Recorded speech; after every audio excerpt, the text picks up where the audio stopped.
I now give the floor to the representative of the Syrian Arab Republic. شكرا سيد الرئيس. كنت قد نقلت إلى عناية أعضاء المجلس بتاريخ.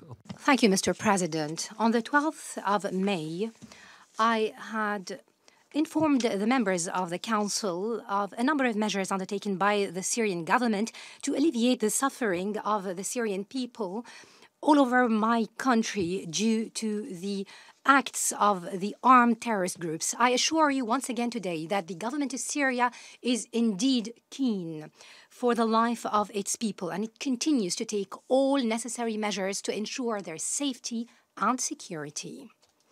In line with these efforts, the government of Syria has opened a new security corridor in Humureya city in eastern Ghouta, which was liberated from terrorists yesterday. It aims at assisting the evacuation of civilians who were taken as human shields by terrorist groups. Only yesterday, only on Thursday, the 15th of March, more than 40,000 civilians were out of eastern Ghouta through this new corridor. They went to the Syrian government, who was coordinating with the Red Crescent to facilitate their safe transportation to temporary shelters that are equipped with all the necessary equipments. They are not going to be moved to camps or tents. Thus, the total number of corridors opened by the Syrian army in coordination with the Russians were 3 in Humureya, Jezreen, and Wafidin. The government of Syria yesterday has also allowed the entry of a joint assistance convoy between the Red Crescent and the Red Cross and the UN that is made up of 25 vehicles carrying 340 tons of different medical and nutritious supplies, and we will allow the passage of such convoys if the security circumstances allow it.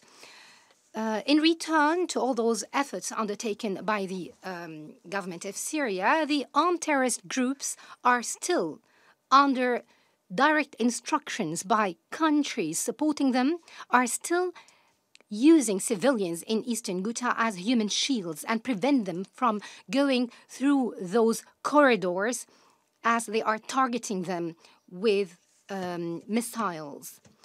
It's really weird that the government of Syria is shouldering huge responsibility to implement Resolution 2401 and to respond to the needs of the civilians in eastern Ghouta. However, the UN agencies, including OCHA and the governments of other countries who are lamenting about the destiny of the civilians, have done nothing to alleviate their suffering, the suffering of tens of thousands of people who have tried to flee the terrorism. 100,000 civilians were displaced in Afrin, and around 100,000 left eastern Ghouta, and no one provided them with help. Almost 200,000 people. Mr. President, some member countries in the Security Council, as they are abusing the mode of work of the Security Council, have launched campaigns to defame and spread misinformation against the government of Syria, especially the meeting that was held under the area formula on the 12th of March. However, the UN is an organization of governments and not a theater to portray power. Thus, all such efforts, including terrorist groups who are supposedly wearing the white helmets but are working with Al-Nusra Front, are using the platform of the Security Council to continue their violations. The UN agencies working in Damascus have asked for the passage of 76 white helmets out of Damascus. They didn't care about the hundreds of thousands of civilians who were freed from the control of terrorists, but were careful for 76 white helmet personnel. If the Security Council is really caring about knowing what really happens in Syria, it's necessary to know what's happening in the city of Raqqa and talk about the what happens over there and the violation of laws and the huge massacres committed against them. They provided protection for more than 4,000 terrorists affiliated to ISIS and facilitated their exit from Raqqa. For us, Raqqa is Dresden for Germany.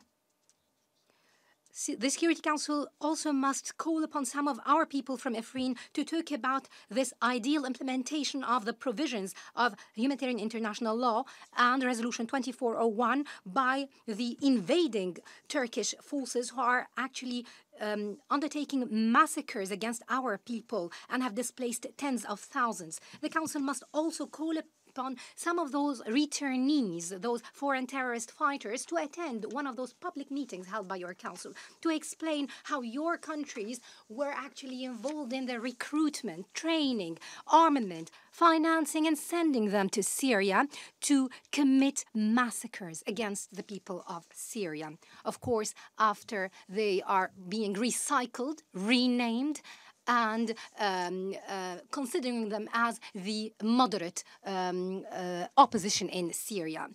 The Security Council must also invite some of our people who have exited Eastern Ghouta over the past few days to talk about the practices of Jaish al-Islam, Falaq al-Rahman and Ahrar al-Sham, who the United States, France, Britain, and their sheikhs in the Gulf to call the moderate Syrian opposition to talk about how those groups have killed anyone who tries to go out. They have seized any humanitarian and medical assistance. They were actually sold at very high prices.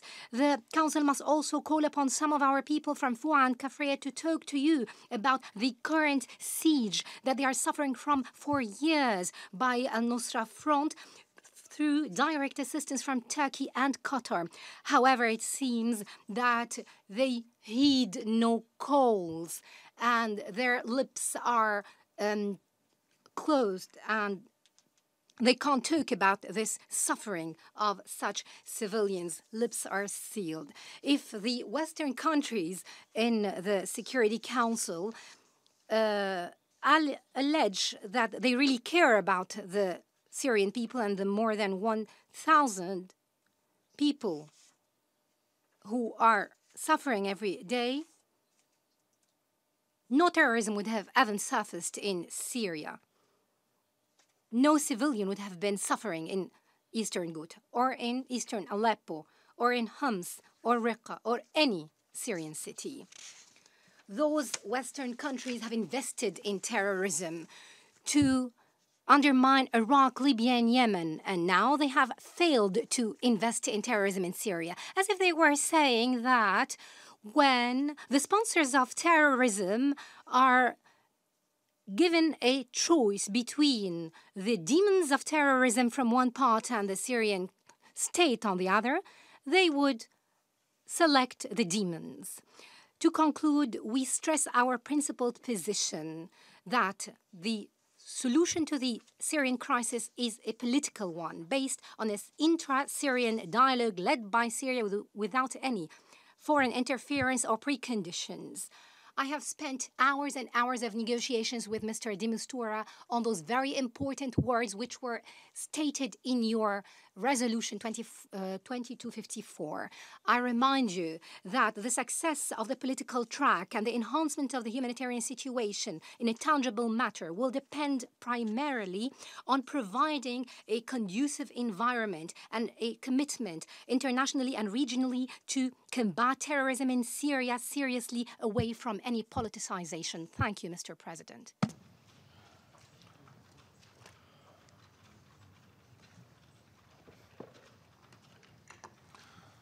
I thank the representative of the Syrian Arab Republic for his statement.